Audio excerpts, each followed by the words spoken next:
Olá, boa noite. A proposta do Frente a Frente da sexta-feira é mostrar o contexto da igreja vinculado com o cotidiano humano. Sociedade e igreja estão entrelaçadas. As missões do presidente da CNBB e do CELAM em pauta no primeiro Frente a Frente do ano, Ana Lúcia. Isso mesmo, Paulo Júnior. Dom Jaime Spengler, muito obrigada pela sua presença aqui com a gente neste primeiro programa de 2024. Boa noite e a nossa saudação a todos que nos seguem. Dom Jaime Spengler é catarinense de Gaspar. Dom Jaime, como foi sua primeira experiência vocacional? Desde adolescente eu imaginava ser sacerdote. Na paróquia da cidade estavam presentes os franciscanos. Nós conhecíamos de perto somente os franciscanos. É verdade que tinha um amigo da família, padre do Sagrado Coração de Jesus, que de vez em quando vinha lá em casa jogar canastra.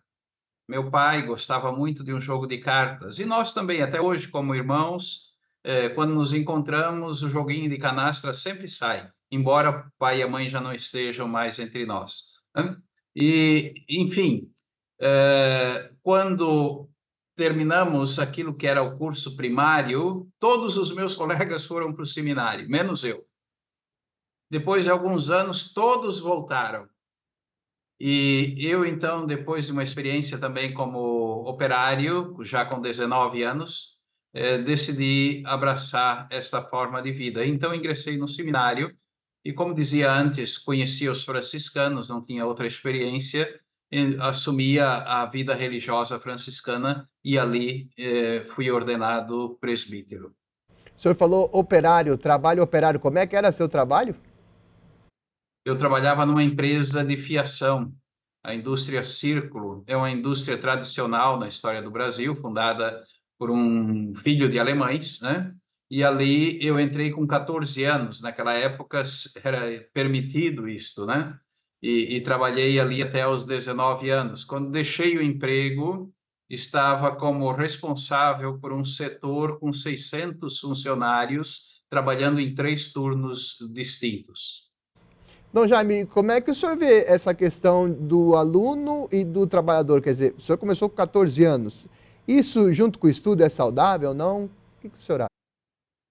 Olha, na época, para nós, aquilo era muito normal, né? Eu trabalhava durante o dia e estudava à noite. Realmente era uma carga bastante empenhativa, eu diria assim. Tanto assim que, num determinado momento, a empresa me ofereceu uma possibilidade de crescer internamente e eu tive que interromper aquilo que hoje é o ensino médio, porque não estava dando conta, era uma carga realmente extremamente pesada. Mas foi uma experiência muito positiva, no sentido de que se procurava aproveitar todo o espaço que se tinha de tempo livre para estudo, para leitura, a fim de dar conta daquilo que era a tarefa assumida. Como é que o senhor recuperou depois formalmente os estudos? O senhor falou que teve que dar uma interrompida ali no ensino médio, né? Como é que foi a recuperação? Eu interrompi um ano o ensino médio e depois, claro, tive que retomar, né? E foi muito bom. Realmente, eu creio que também valeu a pena essa interrupção, no sentido de compreender até melhor a importância do estudo acadêmico em vista de um futuro melhor em termos de profissão. O senhor tem quantos irmãos, Dom Jaime? Nós somos 4 irmãos, 2 homens e 2 mulheres. Os pais já são falecidos, uma das minhas irmãs tem uma menina, a outra irmã tem 2 meninas, gêmeas, no caso, né? E meu irmão tem 2 meninos, já homens formados, por assim dizer. E como fazer para o presidente da CNBB, presidente de CELAM, arcebispo de Porto Alegre, ter tempo de visitá-los, hein?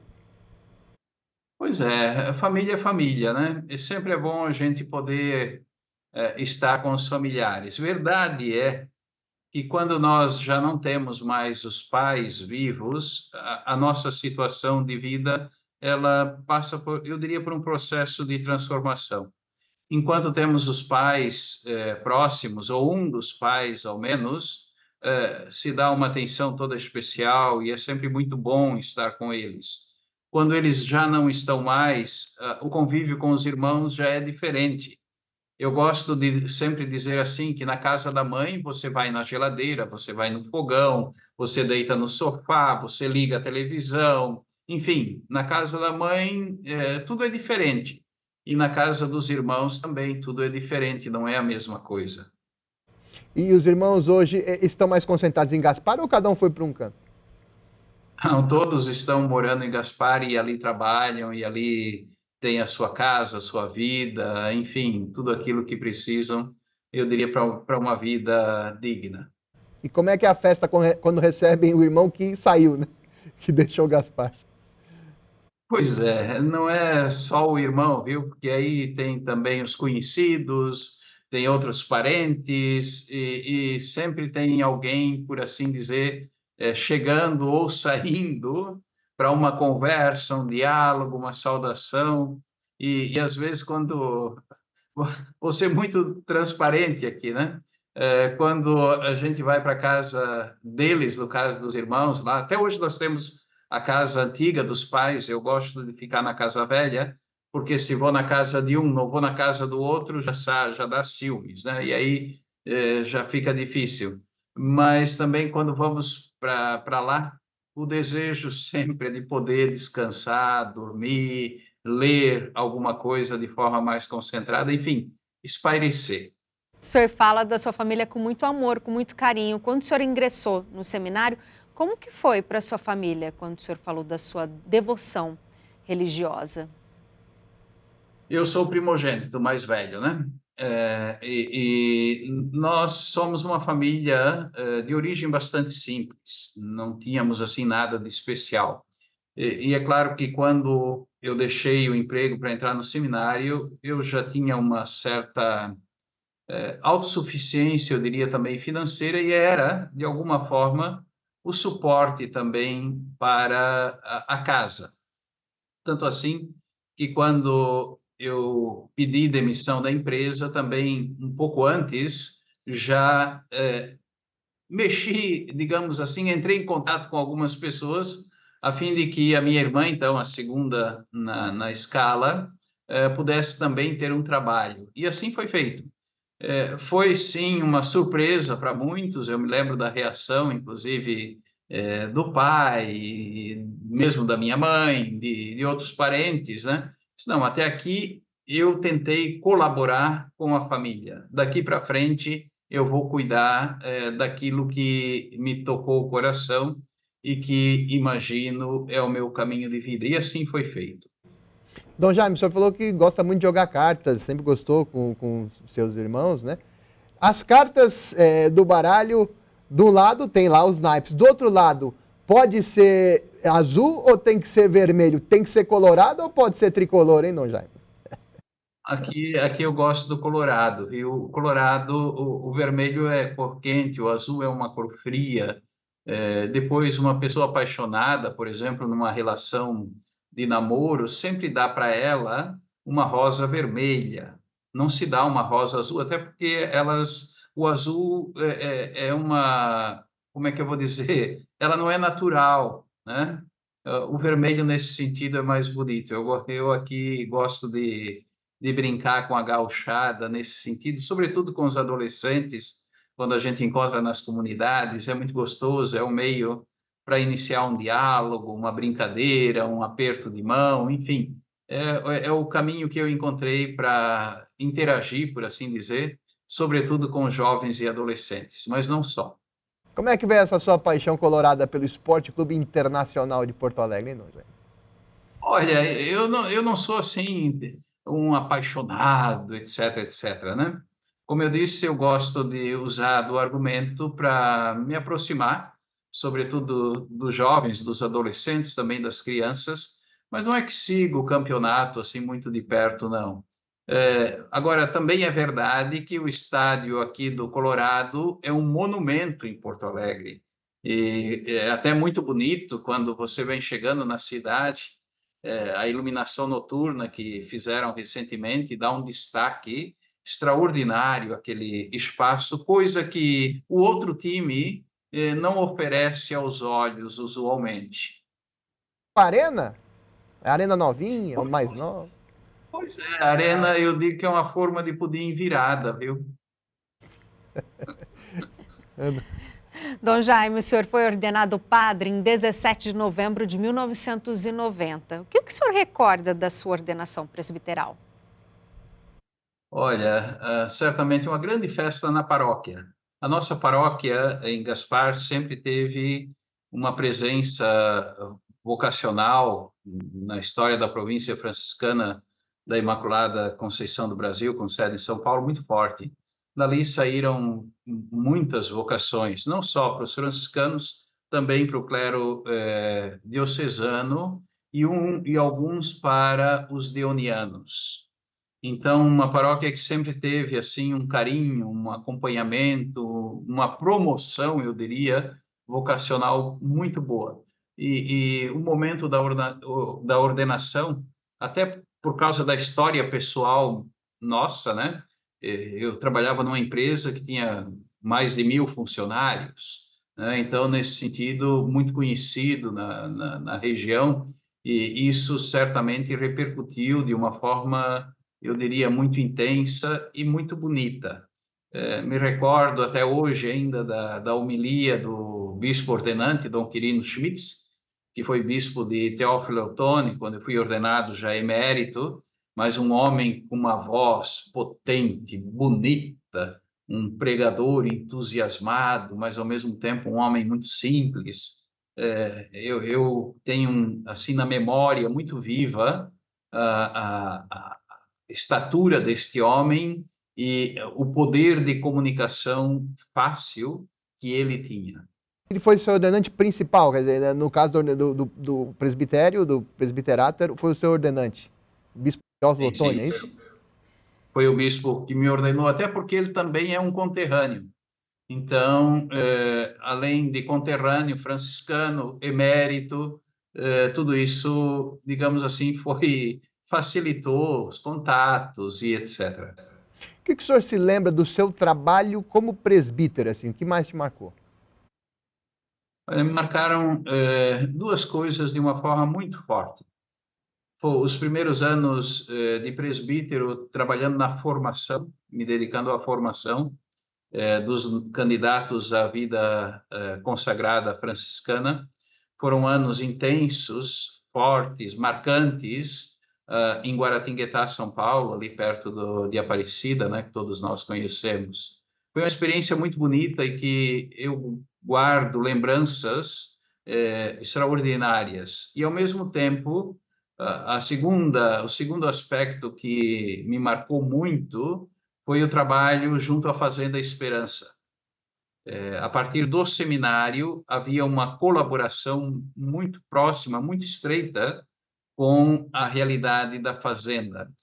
Ainda como seminarista, nos anos 80, eu auxiliei na limpeza de riachos e construção da primeira casa, por assim dizer, daquela obra. E depois, como padre, também, durante um período, eu atendia os que chegavam mensalmente na fazenda para uma primeira conversa com o padre. Então, regularmente eu estava na fazenda, passava lá uma tarde, uma noite inteira ouvindo as pessoas que chegavam. E ali eu encontrei de tudo. Ali eu posso dizer que foi uma experiência de tocar as chagas do Cristo. Ali eu encontrei gente muito simples, mas encontrei também gente extremamente bem preparada intelectualmente, encontrei jovens, encontrei idosos, encontrei pais de família, enfim, de todos os segmentos da sociedade marcados, essas pessoas, né, marcadas pelo vício da drogadição. Muito sofrimento, muita dor, mas ao mesmo tempo um desejo intenso de superar esta situação. Depois, uma outra coisa, já num período posterior, também eu continuei trabalhando na formação, mas então já como professor de filosofia em Curitiba. Também foram anos muito gostosos, agradáveis, seja pela equipe, seja pelo contato com os candidatos à vida religiosa, com o mundo da universidade. Enfim, eu digo que quem bebe da água da formação nunca esquece. E eu creio que nunca vou esquecer essa experiência bonita, colaborando no âmbito da formação de novos consagrados e presbíteros. Na Fazenda da Esperança, o senhor tem uma história assim que marcou o senhor, um depoimento que marcou, ou uma atitude de alguém que o senhor viu na Fazenda que até hoje o senhor lembra? Eu me recordo muito bem de um rapaz, ele tinha 14 anos quando chegou na Fazenda. E ele era muito franco, muito aberto, muito próximo. E eu me recordo uma noite, eu estava chegando na fazenda, eu não me recordo o nome desse menino, mas tem o rosto dele na minha frente até hoje. Eu cheguei com um fusquinha azul que eu usava, ele já conhecia o caminho da fazenda de Có. A gente só embarcava, dava a partida no motor e ele ia sozinho. Bom, eu cheguei na fazenda, existia uma porteira grande, eu parei o carro ali na porteira para abri-la, né? Poder passar, entrar no espaço. Nisso, esse rapaz veio da casa correndo ao encontro, abriu a porteira e parou do meu lado, do lado do motorista, no caso, chorando. E eu perguntei: o que aconteceu, rapaz? O que é isso? Aí ele disse assim: olha, minha mãe me ligou dizendo que eu não posso voltar para casa de forma nenhuma, porque todos os meus colegas da rua, todos foram mortos, assassinados. E se eu voltar para casa, eu serei também assassinado. Isso me marcou muito, me chamou muita atenção. E depois de alguns anos, eu encontrei esse menino sendo responsável por uma das casas da Fazenda Esperança, por uma das unidades da Fazenda Esperança. Eu não sei se na Bahia, uma coisa assim, mas um rapaz conseguiu dar a volta por cima, superou a situação e se reencontrou, por assim dizer, como pessoa. E, inclusive, é casado, tem pai, é pai de filhos, né? Enfim, uma pessoa que se reencontrou. Essa história me marcou muito. Qual que é a fórmula para resgatar uma vida perdida ali nas drogas, né, no comportamento de drogas? Qual que é a fórmula, Dom Jaime? Eu não sei se tem uma fórmula. Eu creio que, primeiro, confiar na pessoa, né? Então, nesse sentido, eu creio que a gente tem que confiar que é possível. Se há disposição, se há determinação, se cria um espaço também de confiança, é possível sim fazer alguma coisa. É uma realidade muito dura, é uma realidade cruel, né? Nós sabemos disso, as periferias das nossas cidades estão plenas. É uma dificuldade grande que a pessoa enfrenta, né? Agora, talvez a gente poderia dizer assim também, onde não há dificuldade, também não acontece nada de relevante. E certamente uma pessoa que se encontra na dependência se vê tocado por uma grande dificuldade. E ali pode acontecer algo de relevante quando a pessoa quer e se abre também, eu diria, a graça divina, a fraternidade, a confiança nos colegas, nos amigos. Os amigos são preciosos nesses momentos. A dependência é diferente para quem é rico e para quem é pobre ou não, Dom Jaime? Dentro da sua experiência de fazenda? Não, a dependência, eu creio que ela não escolhe classe social. E talvez até ousaria dizer que talvez nas classes mais altas ela pode ser mais dissimulada, mas ela é tão cruel quanto nas classes populares. O senhor falou que a droga foi ontem, hoje e vai continuar no futuro, infelizmente, atingindo todas as famílias. Como que essa experiência do senhor na Fazenda da Esperança impactou na sua vida e te ajuda a trilhar e acolher as pessoas que o senhor encontra ao longo da sua caminhada religiosa, que passam pela mesma situação? Uma das coisas que me marcou muito nesse período foi o lugar da palavra na vida cotidiana daqueles homens que estavam nesse processo de recuperação. Me recordo muito bem da metodologia que se usava e se usa ainda hoje no seio da obra, né? Todos os dias, o grupo, por assim dizer, assume uma expressão da Sagrada Escritura como uma regra de vida. E ao longo do dia, cada um é convidado a pôr em prática aquilo que de manhã foi assumido em comum. E à noite, o grupo se reunia, não sei se ainda fazem isso hoje, mas me recordo muito bem daquela época, o grupo se reunia para uma espécie de partilha, como cada um conseguiu viver ou não viver aquela palavra. E aqui tem algo importantíssimo. A palavra é vida, a palavra transforma, a palavra ilumina, a palavra sustenta, a palavra corrige.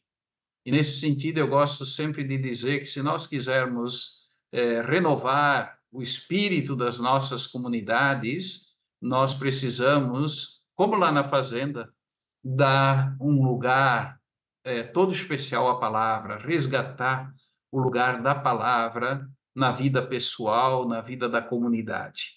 A palavra é capaz de fazer novas todas as coisas. Dom Jaime, como é que foi trabalhar com o Frei Hans Stapp, o fundador da fazenda? Oh, amigo, basta ter Jesus na meia, me disse ele uma vez, né? O Frei Hans é um homem carismático, né? Um homem realmente de um vigor extraordinário e ao mesmo tempo, de uma determinação impressionante. Nós sempre tivemos, eu creio, um relacionamento muito bom, seja da nossa parte cooperando na fazenda, seja ele também cooperando na formação dos futuros religiosos franciscanos e presbíteros. Havia uma interação muito boa entre nós e que eu creio, a mim ao menos, eu sempre vi como muito boa, uma reciprocidade muito rica e muito positiva. Appel e Spengler são alemães, oriundos da Alemanha. Pois é. Nesses dias aqui no Rio Grande do Sul, nós vamos celebrar os 200 anos da imigração alemã, né? Os Spengler teriam vindo, os Spenglers, melhor, né? Vamos dizer assim, teriam vindo para o Brasil em 1826. Portanto, logo no início do processo da imigração. No Brasil, a família é pequena. Existe uma vertente presente em Santa Catarina, ali em Gaspar, algum outro em Blumenau, e existe também uma vertente da família presente aqui no Rio Grande do Sul, sobremaneira na cidade de Santa Cruz do Sul. Provavelmente familiares que chegaram na mesma época e que se distribuíram no território, né? Nós não temos os dados, por assim dizer, dessa epopeia que foi a imigração alemã, no caso dos Spenglers. No caso de outras famílias, há já estudos muito completos que contam toda a história de como isso teria acontecido. Dom Evaristo Spengler, lá, bispo de Roraima, é parente do senhor, não? Pois é, rapaz. As famílias moravam na mesma rua. Nós somos primos de segundo grau, né? Ele foi para o seminário antes de mim, né? Ele entrou no seminário como adolescente, eu entrei como adulto. Estudei com as irmãs dele, que na época nós tínhamos a mesma idade e fazíamos, por assim dizer, o mesmo caminho no âmbito da educação. Eu conheço muito bem a família e até hoje a gente mantém uma proximidade muito bonita. Agora peço para o senhor acompanhar uma reportagem pela Rede Vida de televisão. Em fevereiro de 2011, da então repórter da Rede Vida, no sul do país, Vitória Schilling. Acompanhe, Dom Jaime. A cidade de Gravataí deu as boas-vindas ao seu novo vigário episcopal, Dom Jaime Spengler, na tarde de 13 de março. A posse ocorreu em uma missa presidida por ele, na paróquia Nossa Senhora dos Anjos, e reuniu centenas de fiéis que vieram congratulá-lo pela conquista. Aqui no meio desse povo nós vamos procurar ser essa presença de pastor, junto com os padres, os religiosos, as religiosas que aqui atuam, tentando fazer o melhor, cooperando aí com as entidades da sociedade em prol de todo esse bom povo. Dom Jaime foi ordenado bispo em 5 de fevereiro deste ano, em Gaspar, em Santa Catarina, sua cidade natal. Religioso da Ordem Franciscana há 26 anos, ele acumula uma longa trajetória de serviços à Igreja. Eu andei por muitos caminhos, graças a Deus, sempre a obediência me foi algo assim muito presente na vida, né? Quando eu assumi a carreira religiosa, eu sempre fiz o propósito para mim mesmo, pronto para o que desse e viesse aonde me fosse pedido. E graças a Deus, nunca me faltou, né, o necessário para lá onde estivesse exercer bem a função que me era pedida. Ao assumir o vicariato da região de Gravataí, assume também um compromisso com a comunidade, que recebe com alegria a vinda de mais um membro. Eu gostaria de, através da Rede Vida, levar uma palavra de esperança, de fé, especialmente ao nosso povo mais sofrido. Eu gostaria de recordar nesse momento os nossos doentes, os nossos idosos que nos acompanham através da televisão, pedindo aos céus realmente que lhes deem a força necessária para suportar a provação, o peso do tempo, sem jamais perder a esperança e a fé. Vitória Schilling para a Rede Vida, o canal da família. Dom Jaime, o que o senhor se lembra desse dia, em fevereiro de 2011, hein? Olha, rapaz, foi uma experiência muito bonita. Depois, a paróquia, ali onde aconteceu a celebração, tem uma tradição muito bonita, a paróquia Nossa Senhora dos Anjos. E Nossa Senhora dos Anjos, na tradição franciscana também, tem um lugar todo especial, né? E no passado, se diz, não se sabe com certeza absoluta se é histórico, se trata de uma lenda, de uma legenda. Em todo caso, há um fundo de verdade que diz o seguinte: quando aconteceu a tragédia na região missioneira, aqui no Rio Grande do Sul, as crianças foram trazidas para esse lugar aqui perto de Porto Alegre, porque os pais haviam sido mortos na guerra, né? A dizimação que aconteceu ali naquela realidade, pouco se fala ainda hoje, mas é uma verdade histórica, né? Então, as crianças teriam sido recolhidas e trazidas para este pedaço de chão aqui perto de Porto Alegre, que passou a ser chamado a Cidade dos Anjos, ou Nossa Senhora dos Anjos. Uma referência a essas crianças também.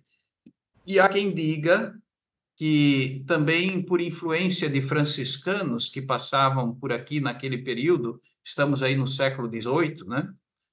Que teriam, de alguma forma, sugerido, orientado também nessa titulação. Então, ter sido introduzido aqui no ministério, junto à Arquidiocese de Porto Alegre, naquele 2011, como bispo auxiliar para o vicariato de Gravataí, na paróquia Nossa Senhora dos Anjos, que tem esse viés histórico com a região missioneira aqui do Rio Grande do Sul, e, sobretudo, tendo em vista o que aconteceu com essas crianças, foi um momento muito forte, muito significativo, e eu creio que vai ficar na memória para sempre. E do tempo de bispo auxiliar de Porto Alegre, o que o senhor mais se recorda, mais tem saudade? Olha, ser bispo auxiliar é bom demais, viu? Então, eu tenho muita saudade do meu tempo de bispo auxiliar. Eu morava no seminário, em Gravataí, o seminário onde até hoje acontece a fase do propedêutico, né? É também uma casa de encontros, ali também existia um grupo de adolescentes que faziam ensino médio. Então, um contato diário, constante, com a gurizada do seminário. De alguma forma, uma relação, uma referência com aquilo que foram os primeiros anos de ministério como presbítero, o trabalho na formação. Depois, um espaço muito agradável, um lugar muito bonito. Ao lado também da casa está até hoje ainda o lar dos sacerdotes, o lar sacerdotal, como dizemos nós aqui, onde estão os padres idosos, os doentes, os que precisam de um acompanhamento particular. Então, nós tínhamos tudo isso juntos ali naquela realidade, E isso certamente favorecia em todos os sentidos, seja o contato com a natureza, o contato com os candidatos ao seminário, o contato com este grupo de padres que eu digo são o tesouro de qualquer diocese, porque são os homens que dão, que deram o melhor de suas forças pela igreja e que nessa fase da vida também merecem toda a atenção, todo o cuidado, todo o conforto necessário em vista de uma vida digna nesse momento da existência. Me refiro aqui aos idosos e doentes, né? Foi uma experiência extraordinária. Pena que durou pouco, viu? Porque aí no dia 18 de setembro de 2013, o senhor é nomeado para ser sucessor de Dom Tadeu Grings, né, como arcebispo de Porto Alegre. Vamos rodar imagens de arquivo da Rede Vida, que transmitiu sua posse, Dom Jaime. Olha, o senhor está vendo as imagens, o que o senhor lembra olhando para essas imagens daquele dia da posse em 15 de novembro de 2013, hein, Dom Jaime? Olha, são tantas coisas, viu? Primeiro todo o clero da arquidiocese, todo o episcopado gaúcho, familiares, enfim, certamente um momento marcante, extraordinário, sobretudo, eu diria assim, fui preso também, tomado por uma surpresa, sim. Sabia que o nome girava como possível sucessor de Dom Tadeu aqui em Porto Alegre, mas, sinceramente falando, não imaginava que por aqui permanecesse. Quando veio a nomeação para a sucessão de Dom Tadeu, eu realmente não imaginava, né?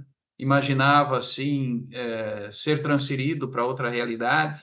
Existiam, inclusive, conversas também, né? Que ia para um lugar, iria para outro, etc. Enfim, o que dizer? É aquilo que apareceu no quadro anterior, né? Um dia eu prometi para mim mesmo que jamais diria não àquilo que a igreja me solicitasse. E como me foi solicitado também esse serviço, aqui eu estou, para o que der e vier. Hoje estamos aí com 63 anos, significa que tenho ao menos mais 12 anos pela frente, tentando fazer o melhor, tentando dar o melhor. Os desafios estão sempre presentes, né? Até porque eu gosto de dizer que Jesus não veio se ocupar de anjos e nós, no nosso ministério, não nos ocupamos de anjos, nos ocupamos com pessoas com virtudes, qualidades, mas também com fragilidades, com ambiguidades, e é assim no lusco-fusco do cotidiano, das coisas do cotidiano, que vamos tentando acertar o passo com aquilo que o Evangelho pede de nós. Dom Jaime, o senhor falou que tinha uma ideia que talvez seria arcebispo ou não, sucedendo Dom Tadeu Grings. Agora, o senhor hoje, como presidente da CNBB, qual que é a participação da CNBB? Porque a nomeação é do Papa, né? Tem anunciatura, a nomeação, o Papa, inclusive, tradicionalmente para o Brasil é às quartas-feiras, apesar que, por exemplo, nessa semana, quinta-feira, houve duas nomeações. Mas qual que é a participação da CNBB na escolha, na nomeação de um bispo, Dom Jaime? Bom, normalmente quando acontece a nomeação quando uma igreja particular pede que seja nomeado o seu novo bispo, ou uma igreja particular pede um auxiliar, em primeiro lugar são consultados os bispos da província eclesiástica e aqui no Brasil, no caso, dos regionais da CNBB, né? Onde aquela igreja está situada. Normalmente, todos os bispos do regional são consultados. No caso de um arcebispo, se diz, eu não tenho as informações todas aqui do processo, viu? Se diz que normalmente vários arcebispos do Brasil seriam também perguntados, né? A respeito do perfil de um possível candidato para aquela ou aquela outra igreja particular.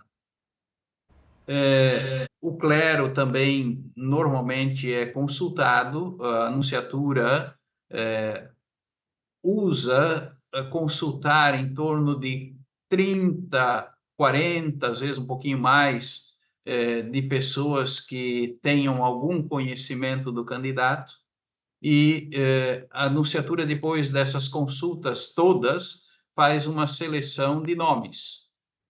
E normalmente se envia para Roma 3 nomes, né?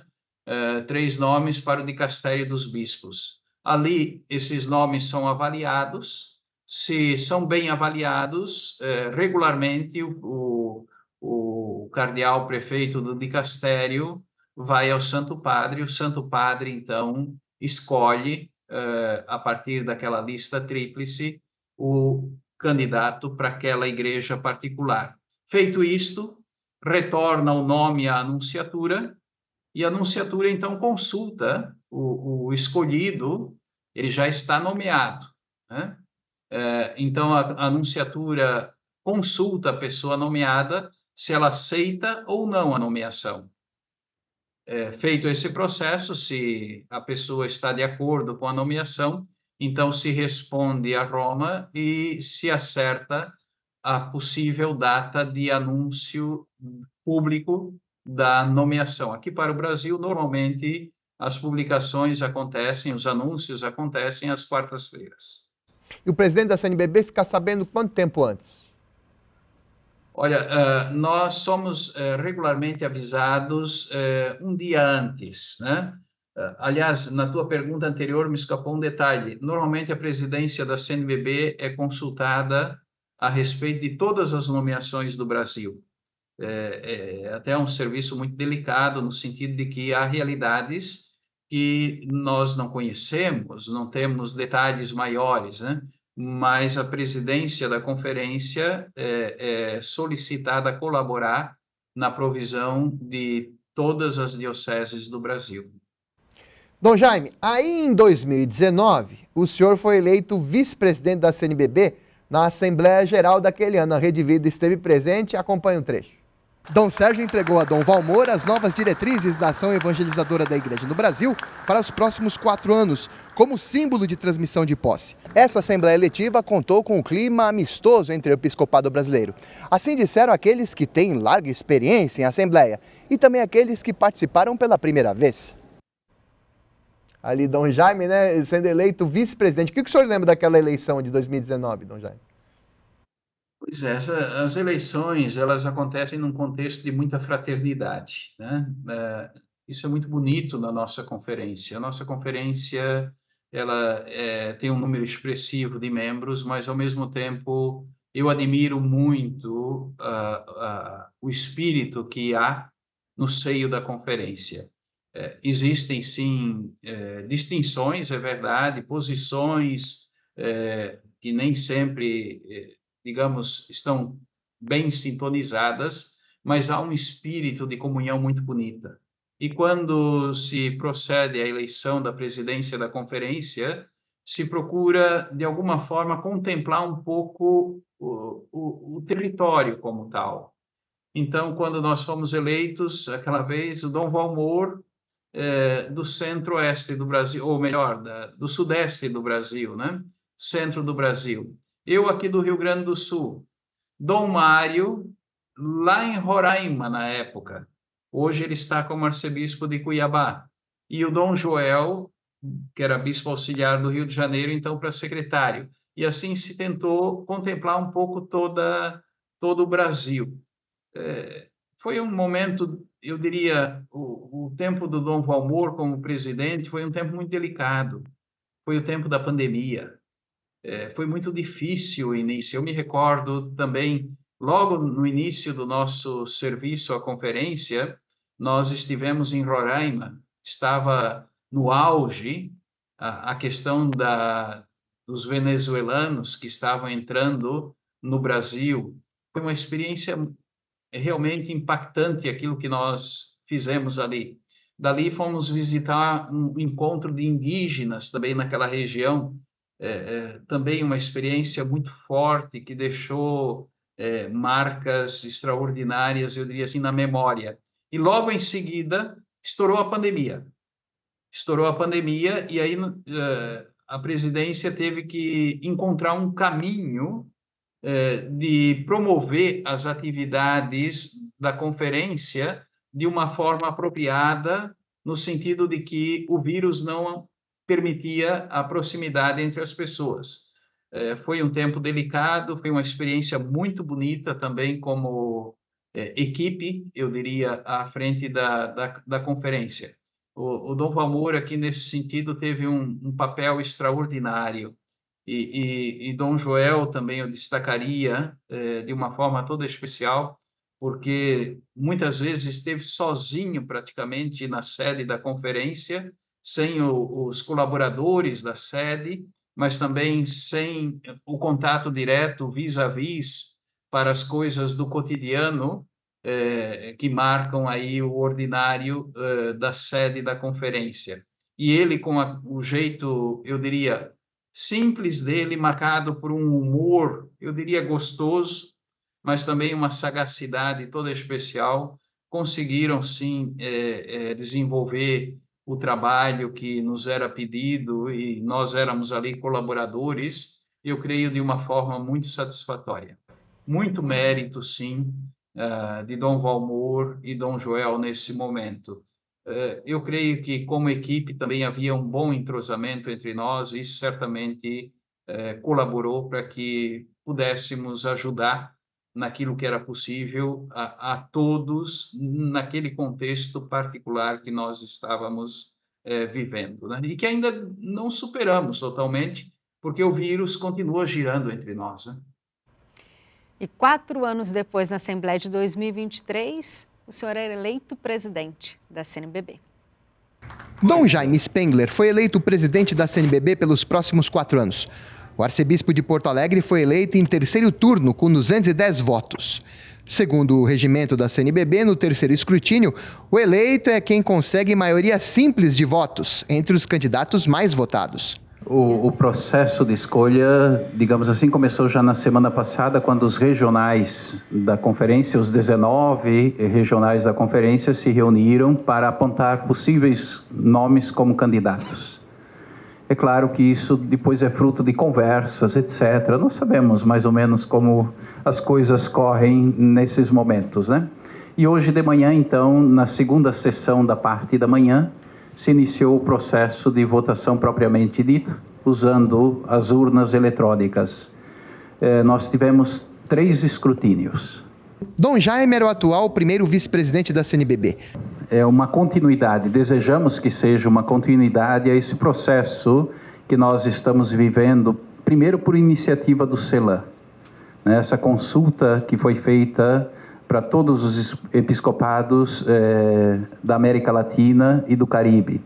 E, na sequência, nós tivemos, então, a iniciativa do Santo Padre, em vista do sínodo, né? Todo esse processo de escuta que se desenvolveu e ainda está sendo levado adiante, ele precisa avançar.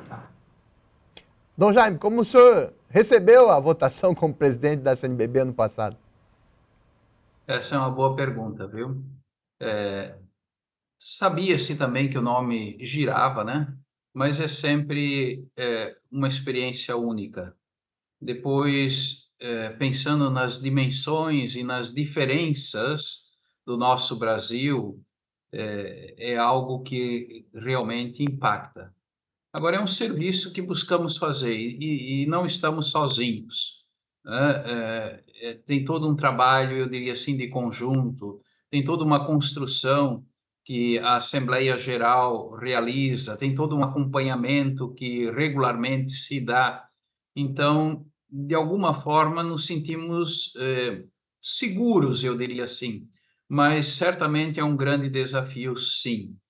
A complexidade da sociedade brasileira, também a complexidade da igreja, exige de nós muita oração, muito discernimento e, eu diria, também serenidade, a fim de que se possa levar a bom termo aquilo que é o próprio da Conferência dos Bispos. E aqui valeria a pena, eu acho que, recordar, né, os fins da conferência, que é fomentar e promover a comunhão entre os bispos, primeira coisa. Depois, auxiliar os bispos no seu ministério, lá onde eles estão, estudar assuntos de interesse comum, representar o episcopado junto às diversas instâncias eclesiais e civis, exercer o ministério doutrinal e atividade legislativa dentro daquilo que o direito estabelece, né? E aqui, se tu me permites, também talvez uma outra consideração nesse sentido. Às vezes, em algumas expressões nos meios de comunicação, se faz uma certa confusão quando se fala da CNBB. A CNBB é uma conferência, não é uma confederação, né? Existe uma distinção muito sutil, mas que se faz necessário ter presente. A confederação é uma associação de pessoas em defesa de uma determinada causa. Isso é uma confederação. Uma conferência é um encontro, por assim dizer, formal de pessoas que têm o mesmo objetivo. E qual é o objetivo nosso como bispos? Ser pastores do povo de Deus lá onde a igreja nos coloca, lá onde a igreja nos pede, né?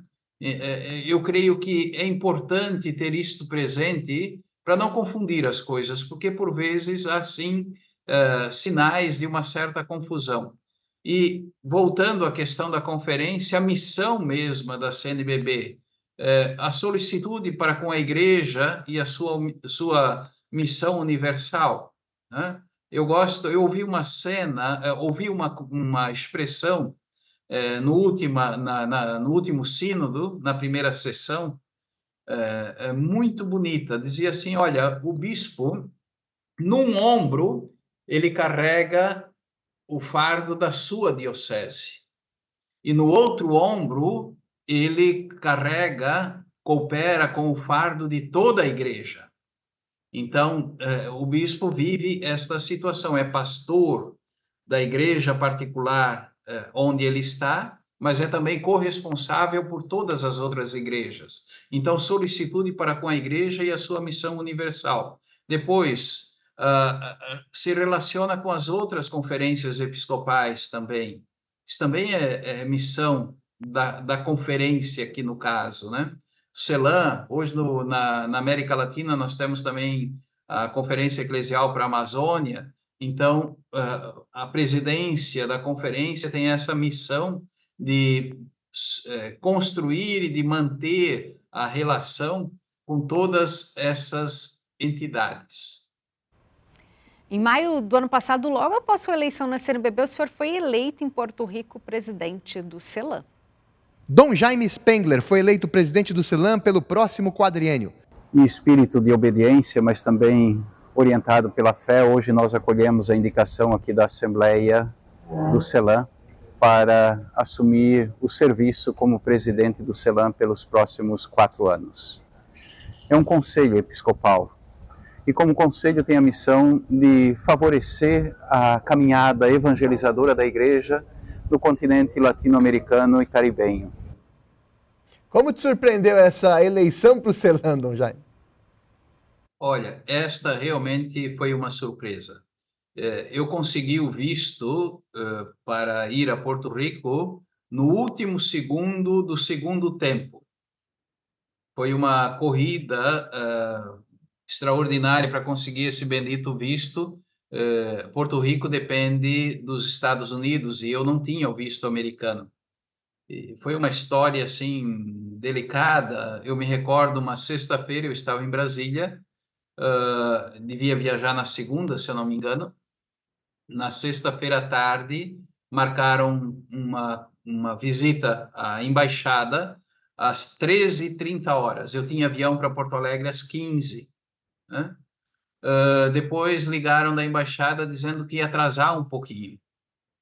E chegamos na embaixada, não tinha ninguém, uma entrevista relativamente rápida. Encontrei ali um funcionário muito solícito, até participante de uma das paróquias de Brasília, né?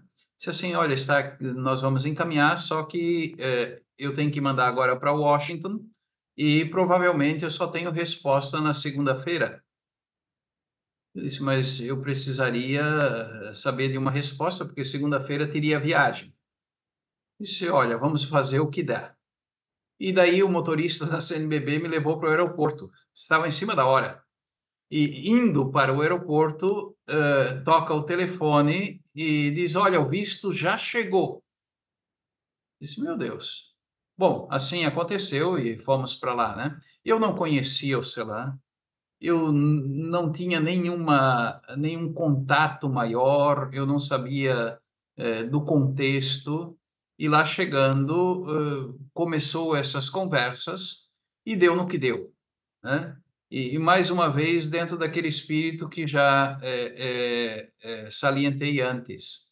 Eu nunca disse não àquilo que me foi solicitado pela igreja. Confesso que, por vezes, a carga se faz pesada, mas, ao mesmo tempo, tentamos levar adiante. E depois, o importante não é a pessoa, o importante é a equipe, o grupo que está à frente. E lá também, nesse sentido, nós temos um grupo muito bom. Somos 4 bispos, um venezuelano, outro da América Central, um peruano e eu aqui do Brasil, né? Depois o secretário é um homem, o subsecretário do CELAM também é um homem muito bem preparado, um argentino, que tem uma capacidade de trabalho extraordinária.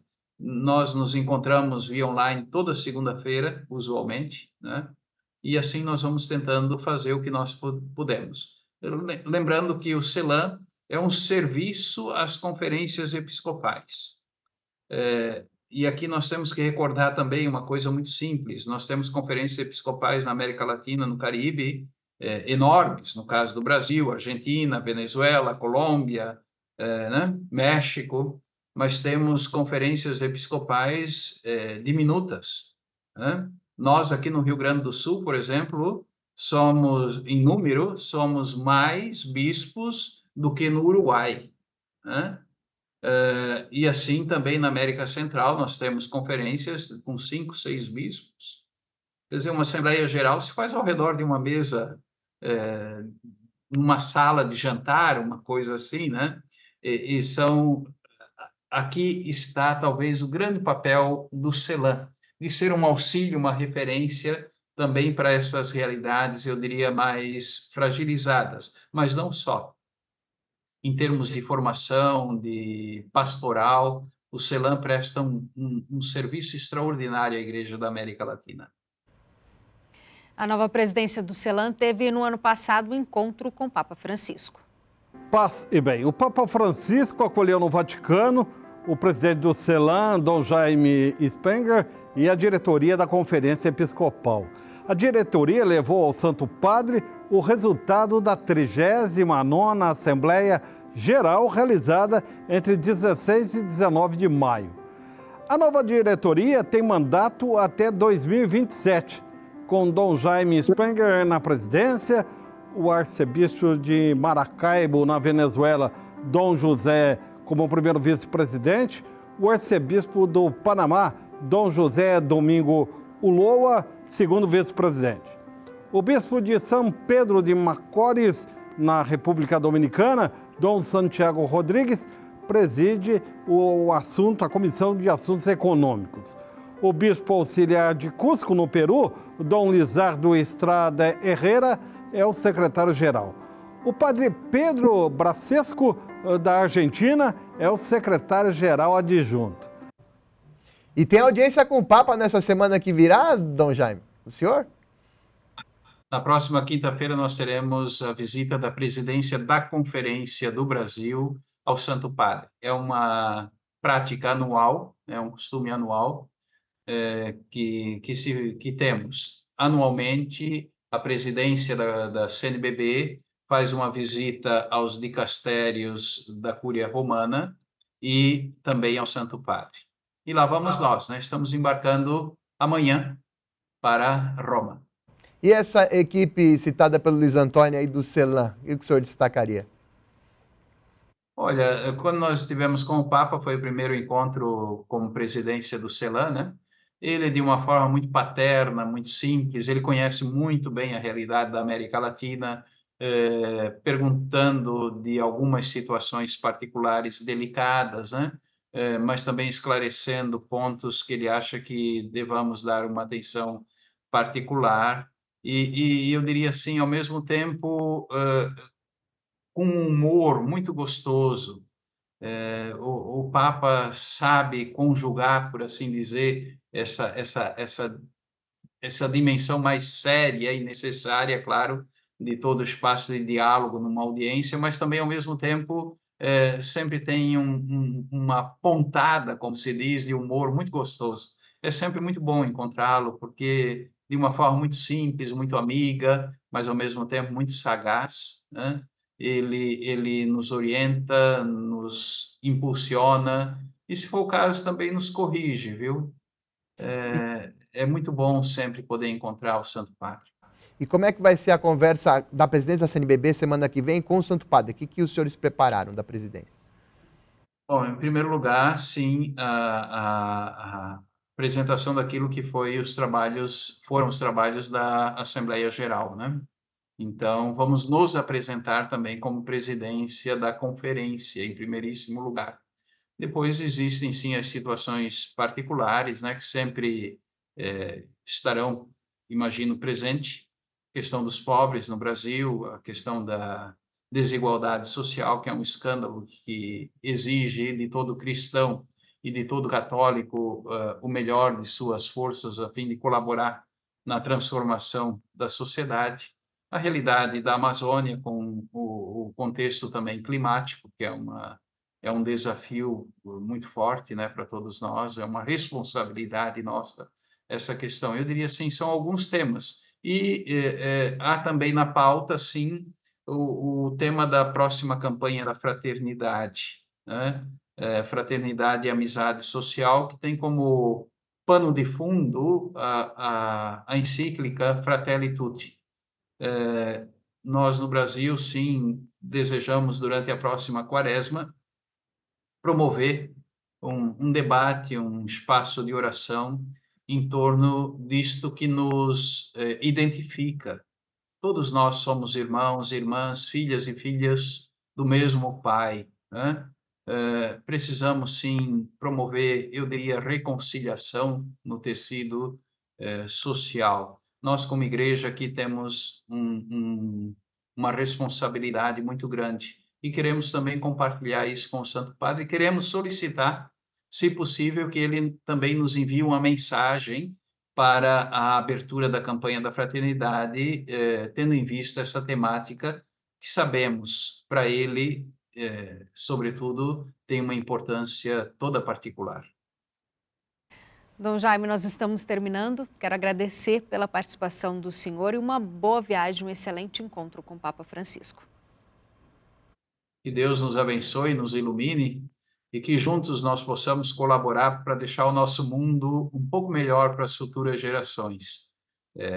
Que possamos ser, no seio da sociedade, luz, fermento, sal, a fim de proporcionar e colaborar, a fim de que todos possam ter vida digna, vida plena. Que Deus a todos abençoe.